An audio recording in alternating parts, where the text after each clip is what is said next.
Hey guys, I'm Kyle. I'm a pastor here at New Life Church in Dubuque, Iowa, and we're continuing this little short series through Holy Week. That's the time between Palm Sunday and Resurrection Sunday. So it's a kind of 8-day period. We've been through Holy Monday, Holy Tuesday, and today we're going to talk about Spy Wednesday. And this is actually the time where we believe historically this is the time where Judas, which is why you don't really know anybody named Judas, he he betrays Jesus and he sells Jesus to the religious leaders for 30 pieces of silver. And the context of this in the Gospel of Matthew is that there's a situation that happens in Bethany, and this woman takes this expensive bottle of perfume and uses it to pour it on his head while he's reclining at the table.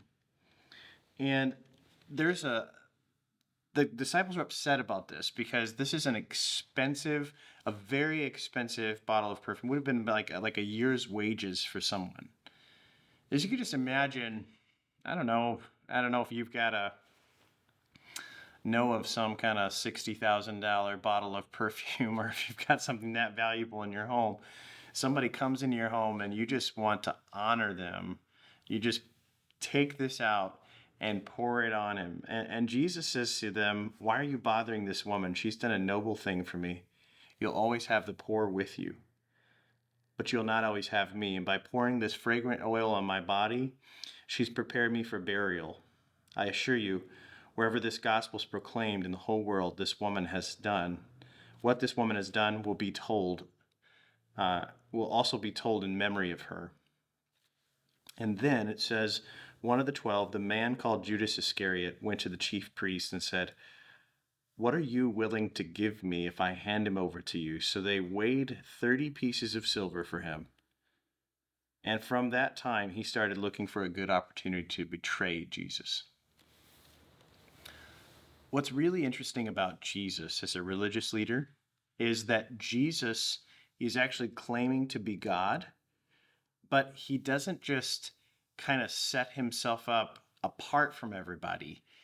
He actually lives in community, in close quarters with these guys that he calls disciples, people that are learning to walk in his ways. And they're not the kind of disciples that most people would pick. In fact, they're mostly made up of construction workers and fishermen, people from the lower ends of the totem pole. It's possible that Judas was actually a zealot and wanted to see Jesus, actually kind of Jesus's hand forced to go ahead and overthrow the Romans, and was trying to kind of speed this up.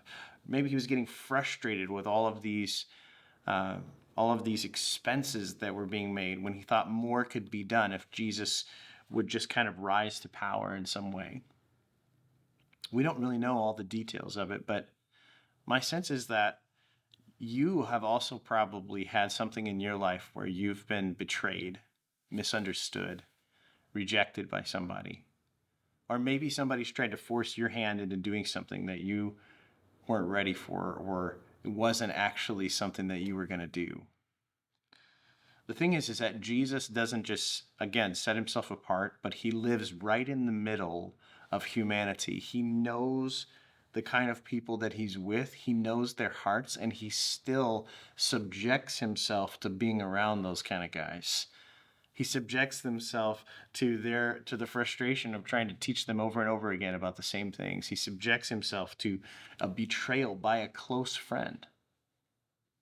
The thing is that Jesus is about to show us that a real leader, a real king that's worth worshiping, not just following, but actually worship of our lives, is somebody that enters into the reality of human suffering.